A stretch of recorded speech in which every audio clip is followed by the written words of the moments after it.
নমস্কাৰ কৃষ্ণকান্ত সন্দিকৈ ৰাজ্যিক মুক্ত বিশ্ববিদ্যালয়ৰ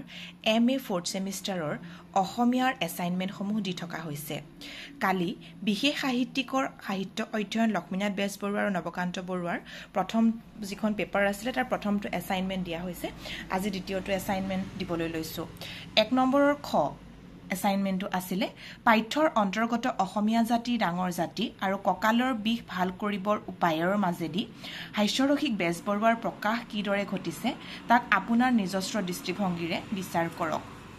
উত্তৰত লিখিছো লক্ষ্মীনাথ বেজবৰুৱাৰ ব্যংগ সাহিত্য ৰচনাৰ মুখ্য উদ্দেশ্য আছিল সমাজ সমালোচনা কৃপাবৰৰ ৰূপ লৈ তেওঁ অসমীয়া সমাজৰ নেতিবাচক দিশ ভণ্ডামি অন্ধসংস্কাৰ আদি উদঙাই দেখুৱাইছিল সমাজ সংস্কাৰৰ বাবে ব্যংগ সাহিত্যক তেওঁ চোকা অস্ত্ৰ হিচাপে ব্যৱহাৰ কৰিছিল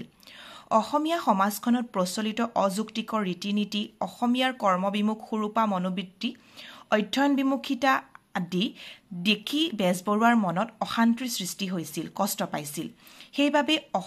অসমৰ সমাজৰ বিভিন্ন দিশ সমালোচনা কৰি তেওঁ ব্যংগ সাহিত্যসমূহ ৰচনা কৰিছিল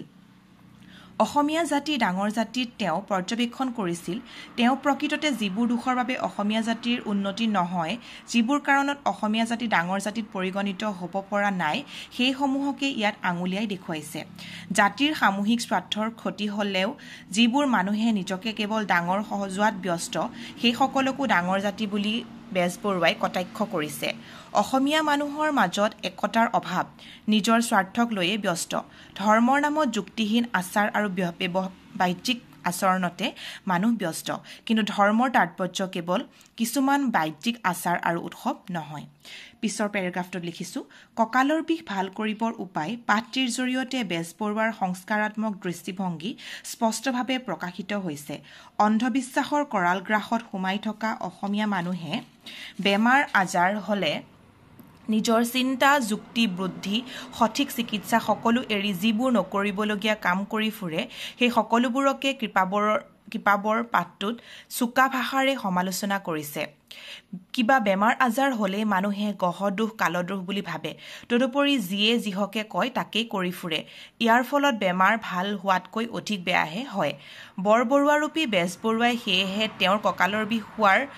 অছিলা লৈ অসমীয়া মানুহক নিজৰ স্বাস্থ্যৰ লগত তেনেবোৰ অপকৰ্ম নকৰিবলৈ সকীয়াই দিছে অন্যথা হিতে বিপৰীত হোৱাৰহে সম্ভাৱনা অধিক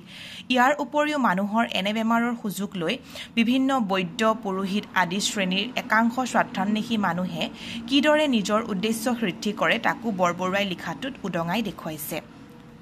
দৰাচলতে এই পাঠটোৰ জৰিয়তে কি দেখাবলৈ চেষ্টা কৰা হৈছে আমাৰ যিসকল মানুহে অলপতে ভয় খায় বেজালি লগাই সেই সকল মানুহৰ কথা উল্লেখ কৰিব খুজিছে তেনেধৰণৰ লোকে নিজৰ লাভ হোৱাকৈ ৰোগীক বেমাৰৰ বিধান দিয়ে আৰু স্বাৰ্থ পূৰণ কৰে যিবোৰ নিৰ্বোধ মানুহবোৰে তাকে উপলব্ধি কৰিব নোৱাৰি এওঁলোকৰ ফন্দিত ভৰি থৈ নগুৰ নাগতি হোৱাৰ বাহিৰে লাভ একো নহয় বেমাৰৰ উপশম হোৱাটোতে দূৰৰে কথা কঁকালৰ বিষ বা যি ৰোগেই নহওক তাৰ বাবে সঠিক চিকিৎসাৰ প্ৰয়োজন তাকে নকৰি পূজা সকাম চাউল খোৱা পাতি থকাটো অযুক্তিকৰ কথা অথচ অসমীয়া সমাজখন এনেধৰণৰ আচৰাৰে ভৰপূৰ অসমীয়া সমাজৰ উন্নতিৰ বাবে মানুহৰ মাজৰ পৰা এই কুসংস্কাৰবোৰ আঁতৰোৱাটো অতি দৰকাৰ সেইবাবে বেজবৰুৱাই ব্যংগ সাহিত্যিক সমাজ সমালোচনাৰ চোকা অস্ত্ৰ হিচাপে ব্যৱহাৰ কৰিছিল অৰ্থাৎ লক্ষ্মীনাথ বেজবৰুৱাই ব্যংগ সাহিত্যক ইয়াৰ এটা অস্ত্ৰ হিচাপে ব্যৱহাৰ কৰি মানুহক বুজাব খুজিছিল যে মানুহে যিবোৰৰ পিছত ঘূৰি ফুৰিছে বেজালিৰ পিছত ঘূৰি ফুৰিছে সেইবোৰ নকৰি মানুহক চিকিৎসাৰহে প্ৰয়োজন সামৰণিত ক'ব পাৰি যে বেজবৰুৱাকালীন সমাজত যুক্তিহীন ধুতি নীতি অস্পৃশ্যতা আদিৰে অসমীয়া সমাজ ভৰপূৰ আছিল ঐতিহ্যৰ ফালৰ পৰা অসমীয়া চহকী জাতি বুৰঞ্জীয়েও অসমীয়াৰ গৌৰৱ ঘোষণা কৰি আহিছে কিন্তু আজিৰ অসমীয়াই অতীত ঐতিহ্যক সন্মান কৰিবও নাজানে সঠিকভাৱে মূল্য দি সুৰক্ষিত কৰি ৰাখিবও নাজানে গোটেই সমাজখনতে কেৱল তই থাক মই যাওঁ কৰা ধৰণৰ স্বাৰ্থপৰ মনোবৃত্তি আনৰ ঘৰে ঘৰে ব্যক্তিগত কথা সমালোচনা কৰি ফুৰাত অসমীয়াসকল আগৰণুৱা লক্ষ্মীনাথ বেজবৰুৱাই অসমীয়া সমাজত প্ৰচলিত এই কুপ্ৰবৃত্তিসমূহ আঁতৰাই সমাজখন সংস্কাৰ কৰিব বিচাৰিছিল সমাজৰ উন্নতি হ'বলৈ হ'লে দৰকাৰী গুণসমূহ হৈছে বল একতা সহিষ্ণুতা ধৰ্মনিষ্ঠতা সদাচাৰ পৰোপকাৰিতা